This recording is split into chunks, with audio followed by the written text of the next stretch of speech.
Assalamualaikum warahmatullahi wabarakatuh. Halo semuanya, pada kesempatan kali ini kami kelompok 8 akan mempresentasikan materi tentang pengelolaan kelas efektif. Adapun anggota kelompok 8 yaitu terdiri dari Elisa Mutiara Chandra, Hana Sobrina, Nurul Anita, dan Revila Sekar Iksanti. Tujuan pembelajaran pada materi kali ini yaitu diharapkan mahasiswa mampu untuk mendeskripsikan pengertian pengelolaan kelas dan juga menganalisis aspek-aspek pengelolaan kelas. Untuk penjelasan berikutnya akan dijelaskan oleh rekan saya.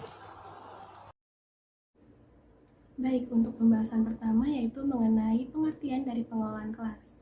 Kelas terbagi menjadi dua sudut pandang, yaitu ada sempit dan juga luas. Sempit dalam arti kata ia berada di ruangan yang dibatasi oleh 4 dinding, sedangkan luas memiliki arti kata sebagai kegiatan belajar mengajar yang dapat menciptakan jiwa-jiwa kreativitas oleh peserta didik itu sendiri.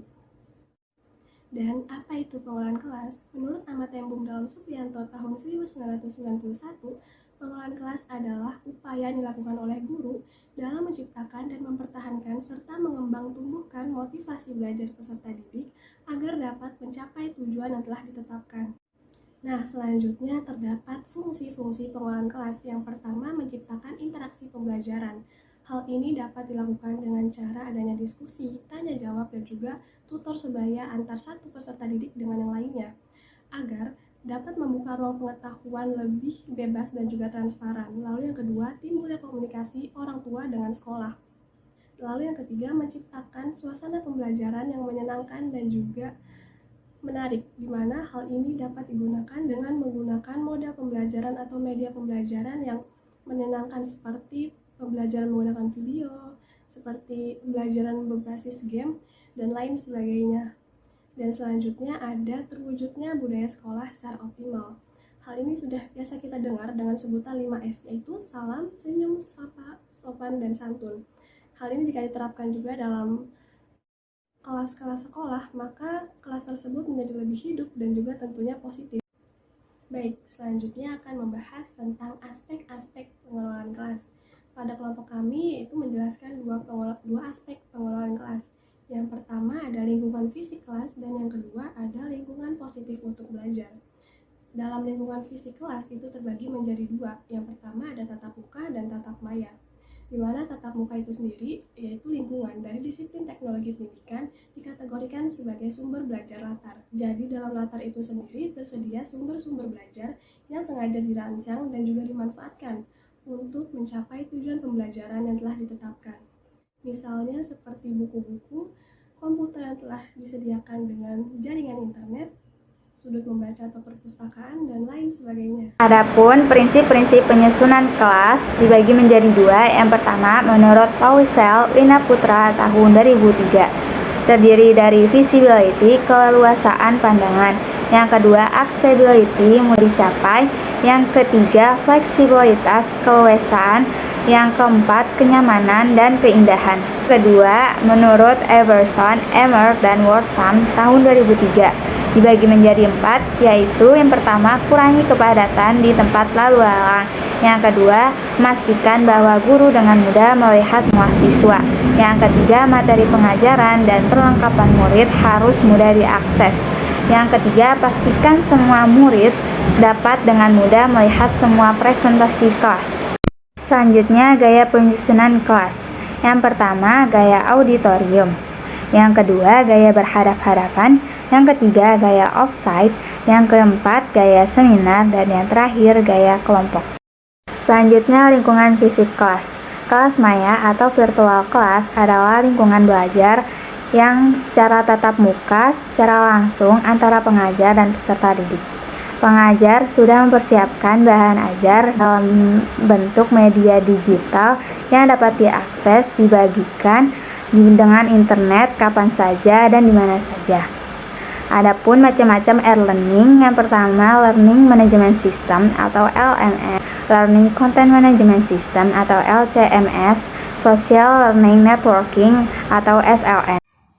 Nah, apa itu LMS? LMS atau Learning Management System merupakan software atau perangkat yang dipakai untuk perencanaan, pengiriman, dan juga pengelolaan kegiatan pembelajaran. Lebih dari itu, LMS juga bermanfaat untuk kebutuhan dokumentasi, laporan kegiatan administrasi, dan pengelolaan materi. Contoh dari penggunaan LMS adalah LMS UNJ. Selanjutnya ada LCMS, yaitu Learning Content Management System. Adalah pengembangan lebih lanjut dari LMS. LCMS bermanfaat untuk membuat, memperbaharui, melakukan publikasi atau pengelolaan isi dari suatu sistem yang terorganisir di internet. Yang terakhir ada SLN atau Social Learning Network, yaitu merupakan pengembangan lebih lanjut dari LMS dan LCMS. SLN ini dipakai sebagai pembelajaran yang lebih luas dari kelompok belajar karena memakai jejaring sosial. Contoh dari SLN ini adalah aplikasi Edmodo. Selanjutnya, kita beralih pada aspek-aspek pengelolaan kelas berupa lingkungan positif kelas. Untuk menciptakan suasana yang positif, lingkungan kelas harus bersifat kondusif dengan indikator nyaman, menyenangkan, membangun atau memotivasi, kerjasama dan semangat belajar yang tinggi. Strategi yang dapat dilakukan oleh TEPR sebagai intervensi non-pembelajaran yaitu dengan gaya pengelolaan kelas, peraturan dan prosedur, serta penguatan dan penghargaan. Selanjutnya, dalam pengelolaan kelas terdapat pengelolaan kelas tatap muka dan kelas maya.